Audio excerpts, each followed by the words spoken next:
The invasion that could have changed everything. Imagine, if you will, a September morning in 1941. The sun is barely rising over the horizon. Hundreds of vessels cut through the icy waters of the English Channel. On one of them, German soldiers of the 16th Army cling to the sides of a violently rocking barge. The frozen metal burns their hands, but they cannot let go. All around them, the sea is alive with ships, hundreds of them, all moving in the same direction. England suddenly, hell breaks loose. Explosions tear through the air as nearby vessels strike naval mines. Bodies are thrown into the sea. There is no time to mourn. The barge reaches the shore. The soldiers jump into the freezing water, charging straight into a deadly wall of obstacles and machine gun fire. Many fall before their feet ever touch the sand. The survivors push forward with a single objective: London. This was Operation Sea Lion. Nazi Germany's bold plan to invade Great Britain, seize southern England, and knock the British out of the war before turning its full force eastward. The impossible plan, but let's rewind for a moment. For this invasion to happen, Hitler depended on victories he had not yet fully secured. First, he needed to dominate the skies after Dunkirk. He had to win the Battle of Britain. The complexity of an invasion across the Channel was staggering. The Luftwaffe, Germany's air force, would have to carry the burden. The Kriegsmarine was weak compared to the mighty Royal Navy. That meant one thing: Hitler's aircraft needed total air superiority. Tens of thousands of troops crossing the Channel in fragile vessels. Impossible without control of the skies. Elite paratroopers, the Fallschirmjäger, would be dropped first, smashing British defenses from within. The Kriegsmarine would form a submarine blockade, choking Britain's supply lines. But there was a problem.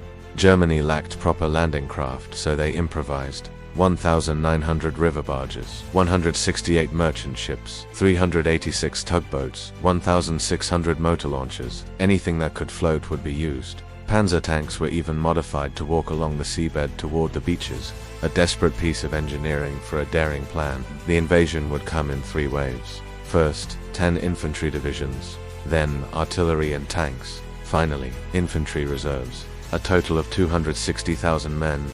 The board was set, but the British were not fools. The sea and the weather made German movements predictable. Coastal defenses, observers, patrol aircraft, and warships stayed on constant alert. The defenders had the numerical advantage, and they were fighting at home, behind prepared defenses. Still, Britain was wounded. After Dunkirk, the army was disorganized and shaken. The Home Guard had little training and even less equipment, and British commanders faced a dangerous unknown.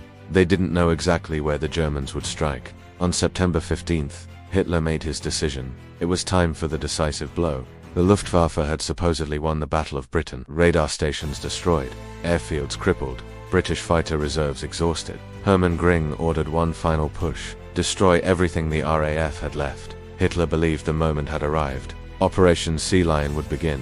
The first strike, September 1940. Let me tell you how it could have happened. In the early hours of September 19th, German soldiers boarded their improvised fleet. Above them, Luftwaffe fighters, bombers, and transport planes roared northward. Nervous troops crouched inside cramped barges, watching aircraft packed with paratroopers slice through the sky. But the British were waiting. RAF patrol planes and Royal Navy picket ships detected the invasion within minutes. Anti-aircraft batteries lit up the night sky. Then, from hidden airfields, the last RAF squadrons, saved for this exact moment, tore into the German formations, ripping apart the vulnerable transport planes. Many paratroopers never made it to the ground. Those who did were met by British troops and the Home Guard. Some were still untangling their parachutes when the shooting began. The airborne assault collapsed on contact. Sabotage and rear-line disruption never happened. Meanwhile, at sea, the Royal Navy smashed through Axis forces guarding both ends of the Channel. With the Luftwaffe already fully engaged, the invasion fleet was left exposed. British warships hunted down heavy tugs and barges one by one. German vessels capsized, broke apart, drifted off course, and struck naval mines. Heavy transports carrying tanks and artillery were sunk in mid-channel. The third wave was never launched. Britain had won. Its naval and air forces shattered the invasion before it ever reached shore. The Wehrmacht suffered devastating losses. Hitler was stunned. What was meant to be a swift, decisive blow exposed the limits of German air and naval power. To preserve what remained, he halted further offensives. The illusion of invincibility had cracked. With divisions destroyed and resources drained, the invasion of the Soviet Union no longer seemed inevitable. The second strike, spring 1941. But what if Hitler had waited? Recognizing the dangers of a rushed invasion, German planners convinced Hitler to delay Operation Sea Lion until the spring of 1941. Time favored both sides. Supplies flowed steadily into the British Isles. Defenders built a dense network of fortifications. The Kriegsmarine cleared naval mines from the Channel. The Luftwaffe intercepted ships laying new ones. But American support also sustained Britain's defensive effort. On April 1, 1941, a single word crackled across telephones to every British military command: Cromwell. Hidden in northern France, German troops boarded the invasion flotilla. With a clear plan of coordinated bombing and parachute drops, Kurt Student's airborne forces achieved early success. Bridges were destroyed. Telephone lines were cut. Confused Tommies were ambushed in the early morning hours. Waves of aircraft swept over British positions, punching holes in coastal defenses. The constant threat of air attack made British commanders cautious and slow to respond. When the first wave of German infantry appeared on the horizon, some landing zones seemed secure, others did not. Seasick soldiers disembarked into chaos. Those who advanced through the water faced a deadly sprint. Barbed wire, landmines, concrete pillboxes, machine gun nests. Shells smashed landing craft. Machine guns cut men down. General Alan Brooke, commander of British forces, soon realized the truth. His preparations were not enough. Infantry and armored divisions were positioned too far from the beaches. The 10 German divisions of the first wave succeeded on remote beaches, where defenders chose not to contest the landings, but they soon encountered a second line of resistance.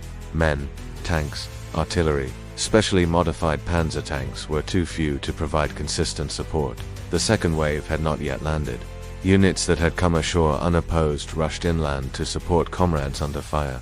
Brooke ordered a rapid armored counterattack. It failed. British tank columns struggled to reach the front, disoriented and repeatedly struck from the air. A second wave of Luftwaffe aircraft dove onto British positions. Stuka bombers shattered trenches, but anti-aircraft guns answered back. Reserve RAF squadrons fought desperately. Chaos ruled the beaches and cliffs of southern England. Small Royal Navy task groups broke through defensive patterns on the western edges of the Channel, attacking heavily loaded landing ships. Many Axis vessels suffered severe losses, but more than half of the second and third waves made it ashore. The Wehrmacht advanced, but unlike France or Poland, where blitzkrieg tactics stunned their enemies, the sheer number of obstacles and defenders blunted their usual effectiveness. The Germans moved forward, at a terrible cost. Reinforcing losses across the Channel proved difficult. Fuel and food grew scarce as the RAF and Royal Navy struck supply ships again and again.